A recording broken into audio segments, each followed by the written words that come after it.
The reservation was for 7 o'clock at Meridian, the most expensive restaurant in the city, where a single dinner could cost more than most people's monthly rent. I arrived at 6:45 wearing khakis and a button-down shirt from Old Navy, and found my family already gathered in the private dining room, all 11 of them, dressed in designer labels and dripping with jewelry that cost more than cars. "What are you doing here?" my sister Jennifer asked, her diamond bracelet catching the light as she gestured dismissively at me. "This is a business dinner." "I got the invitation," I said, pulling out my phone to show the email from my mother's assistant. "Family Business Strategy Dinner, 7 p.m. attendance requested." My mother, Patricia Morrison, CEO of Morrison Holdings, set down her wine glass with a sharp click.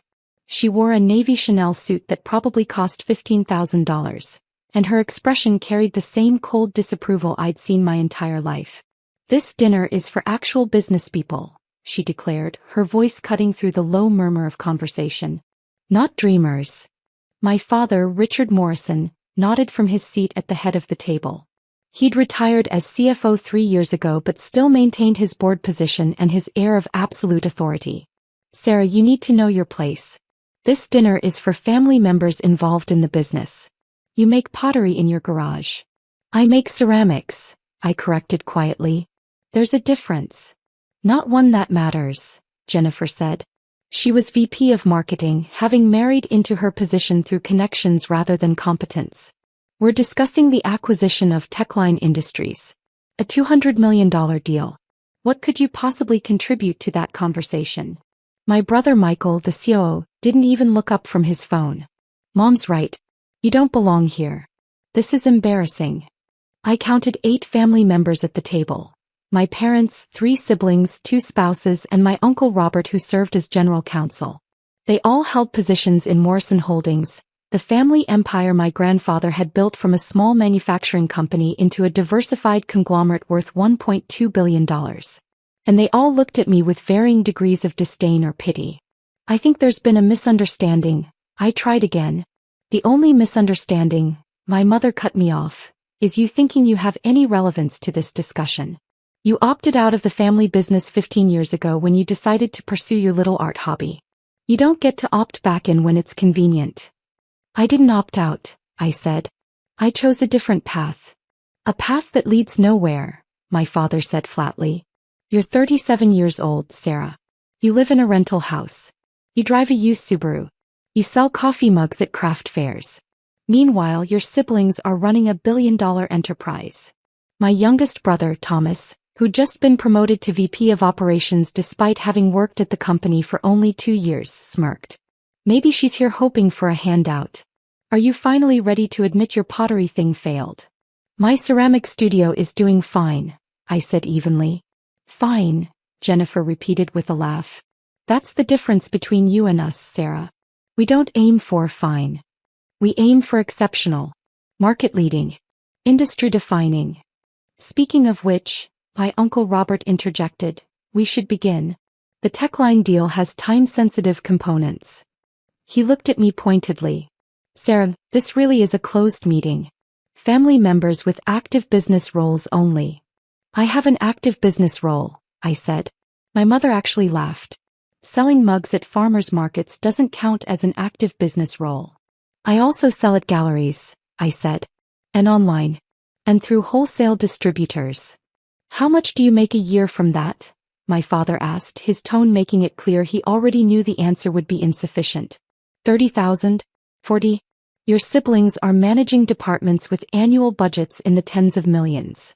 "Last year my ceramics business grossed about 75,000, I admitted. The table erupted in barely suppressed laughter. Thomas didn't even try to suppress his. 75,000, my mother repeated. "Your sister Jennifer's clothing budget is 75,000. Your brother Michael's car cost more than you earned all year. And you think you belong in a meeting about a $200 million acquisition. Maybe we should get security," Jennifer suggested. "This is getting sad." I pulled out my phone. "Before you do that, I need to make a quick call." "Oh my God," Thomas groaned. "Is this a performance piece? Are you going to call your pottery guild for moral support?" I ignored him and dialed a number I had on speed dial. It rang twice before someone answered. Douglas? It's Sarah Morrison. I need you to execute option 7. Sell all $290 million in holdings. It's all of them. Morrison Holdings, Morrison Manufacturing, Morrison Real Estate Trust, and Morrison Ventures. Every single share. Liquidate the entire position. The room went silent. Douglas Pemberton, Senior Managing Partner at Whitmore Investment Group, didn't hesitate. That's the complete Morrison portfolio. Are you certain? Completely certain, I said. Contact the other firms too. I want every share I own in any Morrison entity sold by market close tomorrow. No exceptions. That will require board notification, Douglas said. You own controlling interests in 3 subsidiaries and significant positions in the parent company. Then notify them, I said. Actually, they're sitting right in front of me. Their phones should be ringing in about 30 seconds. I ended the call. My father's phone buzzed first. Then my mother's. Then my uncle's. Then Jennifer's, Michael's, and Thomas's in rapid succession. They all looked at their screens simultaneously, and I watched the color drain from every face at the table. What did you do? My mother whispered, staring at her phone. I'm exercising my rights as a shareholder, I said calmly. Something I should have done years ago, but I kept hoping you'd eventually see me as something other than an embarrassment. My father was reading his notification, his hands shaking slightly. This can't be right. It says Sarah Morrison controls 47% of Morrison Holdings through various investment vehicles. 47.3% to be precise, I corrected. I'm the largest single shareholder. Grandpa made sure of that before he died. That's impossible, Jennifer said. The company went public. The shares were distributed among family members. Most of them were, I agreed. But Grandpa kept a controlling block in a private trust. He gave it to me on my 21st birthday along with about $80 million in liquid assets. He told me to invest wisely and never let the family know unless I absolutely had to. My Uncle Robert was scrolling frantically through his phone. This is showing Morrison Manufacturing, 62% owned by Clearwater Holdings LLC. Morrison Real Estate Trust, 55% owned by Pacific Ventures LP. Morrison Ventures, 71% owned by Cascade Investment Group. All entities I control, I confirmed. Grandpa taught me to structure investments through multiple vehicles for tax efficiency and privacy. Apparently, it also worked for keeping my actual net worth hidden from judgmental family members. My mother's face had gone from pale to red. Your grandfather gave you $80 million? When? 16 years ago, I said. He told me he was disappointed in how the rest of the family had turned out. Too focused on appearances, not enough on substance. He said you'd all forgotten that Grandpa started Morrison Holdings by making quality products, not by wearing expensive suits and looking down on people. So you've been sitting on this fortune for 16 years? Michael demanded. While we all thought you were broke? I'm not broke, I said. I never was. My ceramic studio isn't a failure. It's a hobby I genuinely enjoy. I don't need it to support me because I have a diversified investment portfolio currently valued at approximately $290 million, most of which is invested in Morrison entities. Was invested, my father said hoarsely, still staring at his phone. You just ordered it all sold. That's correct, I said. I called Douglas Pemberton at Whitmore Investment Group. I also have holdings managed by Goldman Sachs and Morgan Stanley. I'm calling them next to liquidate those positions too. Thomas looked genuinely panicked. You can't do that. If you dump that many shares at once, it'll tank the stock price. I'm aware, I said. The market will interpret a major shareholder completely exiting their position as a lack of confidence in the company's future. Stock price will probably drop 15 to 20% in the first day alone. That's market manipulation, Jennifer exclaimed.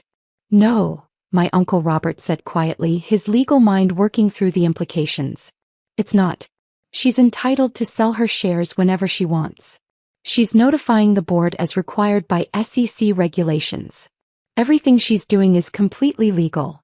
My mother stood up, her chair scraping against the floor. Sarah, you can't do this. Do you know what this will do to the company? To the family? I imagine it will significantly reduce your net worth, I said. And probably make the Techline acquisition much more difficult, since your stock price will be in free fall and your access to capital will be constrained. Why? My father asked. Why are you doing this? Because this dinner is for actual business people, I said, echoing my mother's words. And you just made it very clear that I don't qualify.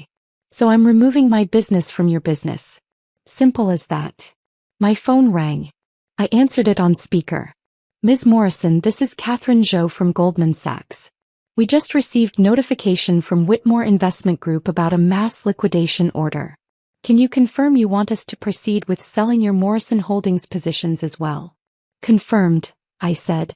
Sell everything. Every Morrison-related asset in every portfolio you manage for me. That's approximately $93 million across multiple funds, Catherine said. Combined with the Whitmore positions, you're liquidating roughly $380 million in total assets. My brother Michael made a choking sound. Wait, my mother said desperately. Just wait. Let's talk about this. How you want to talk, I observed. 30 seconds ago you wanted security to remove me. Ms. Morrison? Catherine was still on the line. Should I proceed? I looked at my family. My father had his head in his hands. Jennifer was frantically typing on her phone, probably to her broker. Thomas looked like he might be sick. Michael had gone completely pale. My uncle Robert was the only one maintaining composure, though his jaw was tight. Sarah, my mother said, and for the first time in my memory her voice held actual emotion instead of cold criticism. Please. Let's discuss this rationally. I've been trying to discuss things rationally for 15 years, I said. Every time I've reached out you've dismissed me. Every family gathering you've made jokes about my little pottery hobby. Every business update, you've made it clear I wasn't important enough to be included. We didn't know, Jennifer said weakly. You didn't ask, I corrected. You assumed. You saw my used car and rental house and decided you knew everything about my life. It never occurred to you that I might choose to live modestly. That I might invest my money instead of spending it on status symbols. Ms. Morrison? Catherine prompted again. My father looked up. What do you want? Name it.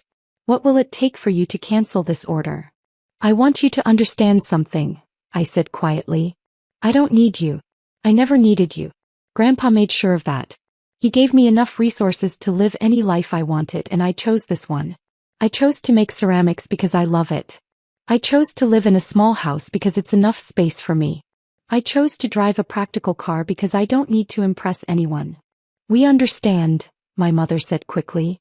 We were wrong. We were incredibly wrong. Catherine, I said into the phone, hold the order for now. But keep everything queued and ready to execute. Understood, Catherine said. We'll maintain the positions but keep the sell orders prepared. Just say the word. I ended the call and looked at my family. Here's what's going to happen.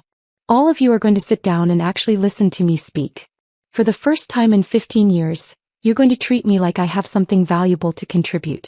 And then we're going to discuss whether I want to remain invested in Morrison Holdings or whether I'd rather take my $290 million and invest it in companies run by people who value substance over appearance. They sat. Every single one of them, including my mother, sank back into their chairs like chastened children. The Techline acquisition is a mistake, I said. I've reviewed the financials. You're paying too much for a company with declining market share and aging technology. You're doing it because it looks good. Techline has name recognition and a prestigious client list. But their fundamentals are weak. How do you know their fundamentals? Michael asked. Because I've been receiving board packets for every Morrison entity for the past 16 years. I said. Grandpa's trust stipulated that I receive all shareholder communications. I read every quarterly report, every strategic plan, every acquisition proposal. I just didn't vote or attend meetings because I wanted to see if you could succeed without my interference. And, my father asked carefully. You've done well in some areas, I admitted. The real estate division has been particularly successful.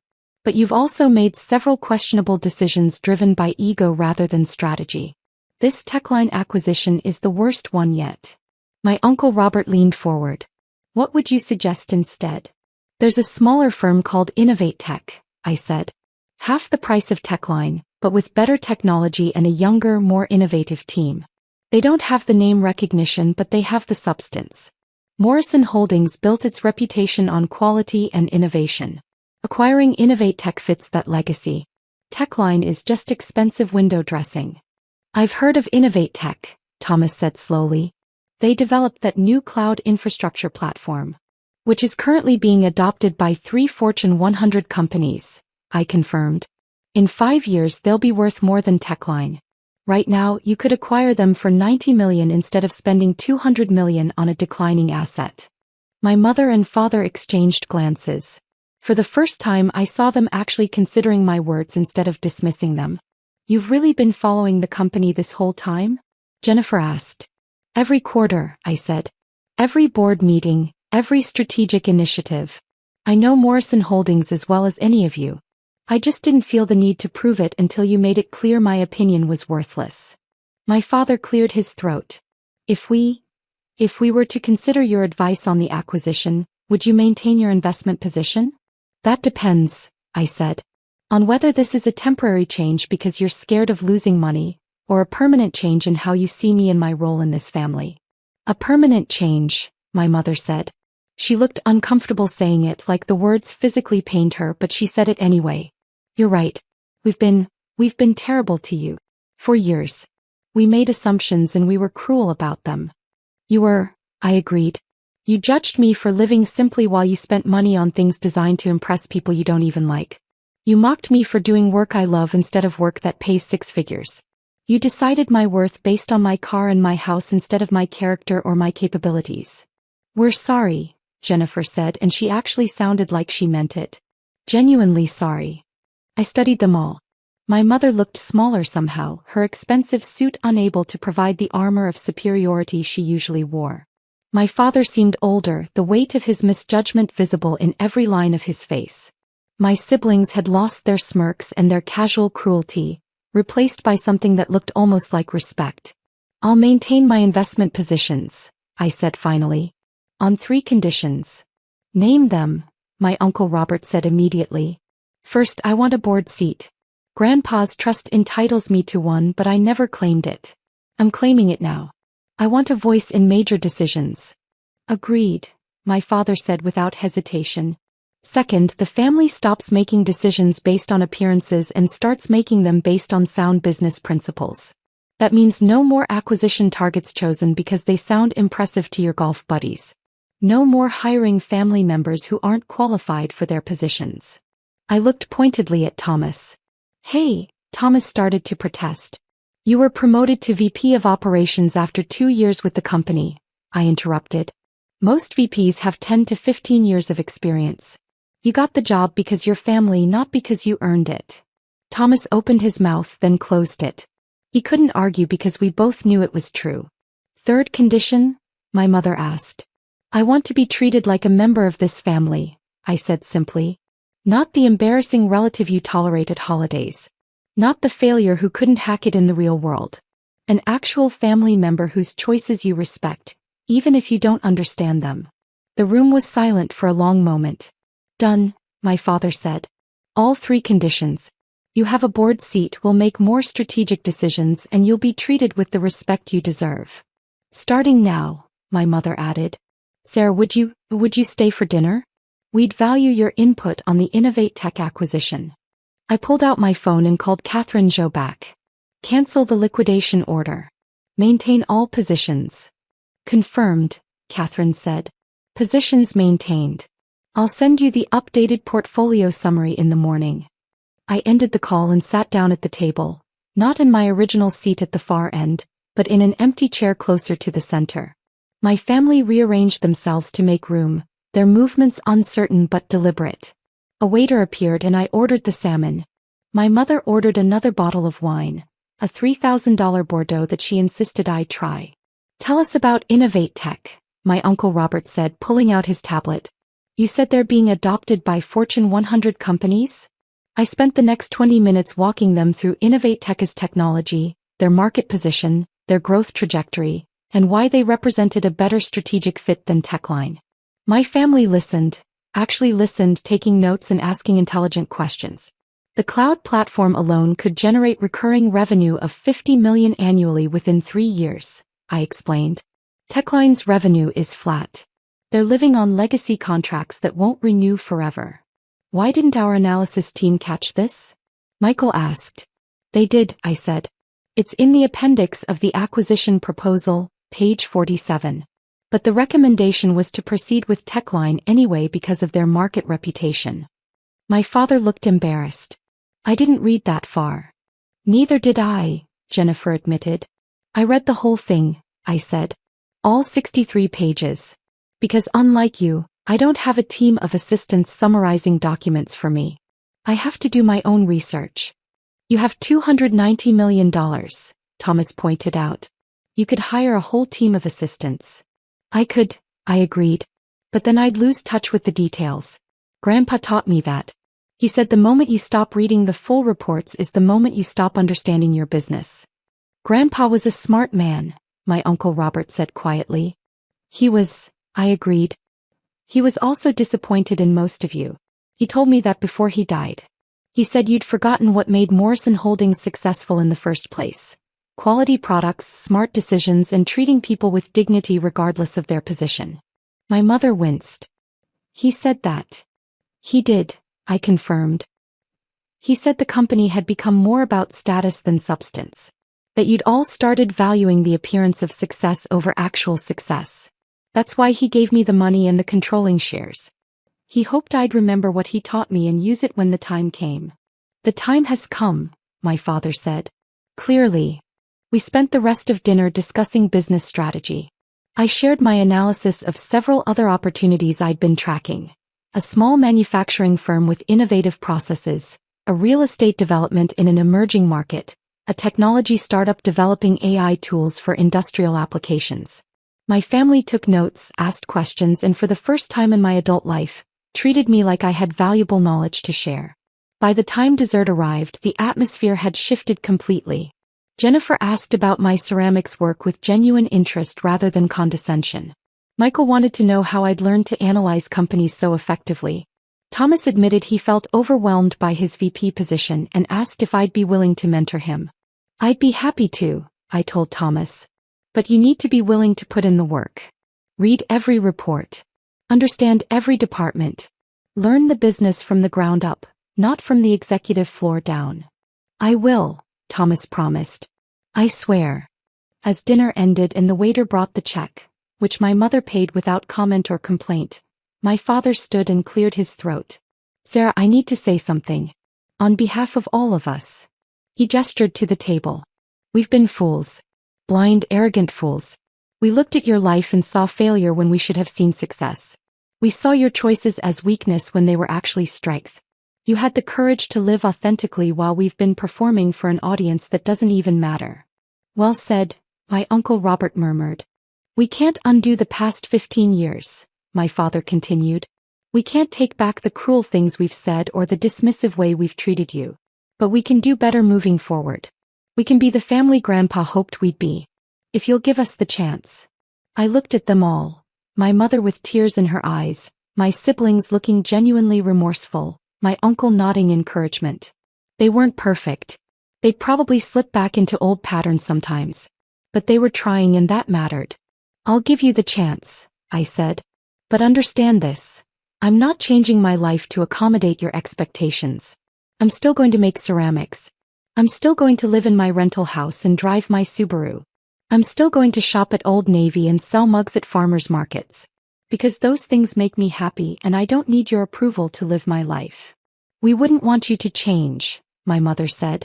You're the only one of us who actually figured out what matters. We left the restaurant together, walking out into the cool evening air. My family's cars were lined up in the valet section. A Mercedes, a BMW, a Tesla, a Lexus. My Subaru was in the public lot 2 blocks away. Do you want a ride to your car? Jennifer offered. I'll walk, I said. It's a nice night. Sarah, my mother called as I turned to go. Board meeting is next Thursday at 10 a.m. I'll have my assistant send you the details and materials. I'll be there, I said. I walked to my car, climbed in and sat for a moment before starting the engine. My phone buzzed. A message from Douglas Pemberton. That was the most dramatic liquidation order I've received in 30 years. Glad you canceled it. Though I have to ask, were you really going to follow through? I typed back, absolutely. They needed to understand that family means more than net worth. Well played, Douglas responded. Your grandfather would be proud. I drove home to my rental house, a modest 3-bedroom in a quiet neighborhood where I had a detached garage I'd converted into my ceramic studio. Inside, I changed into old jeans and a paint-splattered t-shirt, tied back my hair and went out to the studio. I had a commission to finish. A custom tea set for a client willing to pay $3,000 for handmade ceramics. Not because she knew I was worth hundreds of millions, but because she valued the quality of my work. As I centered clay on the wheel and began to shape it, I thought about the evening. About my family's shock and subsequent contrition. About the board seat I'd finally claimed. About the respect I'd finally demanded.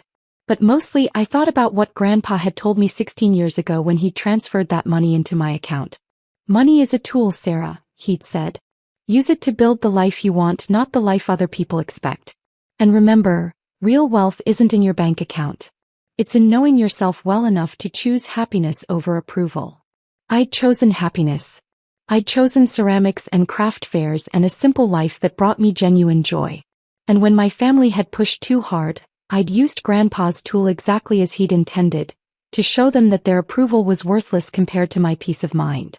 My phone buzzed again. A group text from Jennifer to all the siblings. Family dinner next month at my place. Sarah, please come. And bring some of your ceramics. I'd like to buy a set for my dining room. I smiled and typed back, I'll be there. And I'll bring a catalog. Thomas replied, can you bring that business analysis you mentioned? The one about emerging markets? Michael added, and maybe we could schedule some time to talk about the manufacturing division? I think we're missing some opportunities. I set down my phone and returned to my wheel, shaping clay with practiced hands. Tomorrow I'd be a board member at a billion-dollar company. Tonight I was a ceramicist making a teapot. And both of those things were exactly who I wanted to be.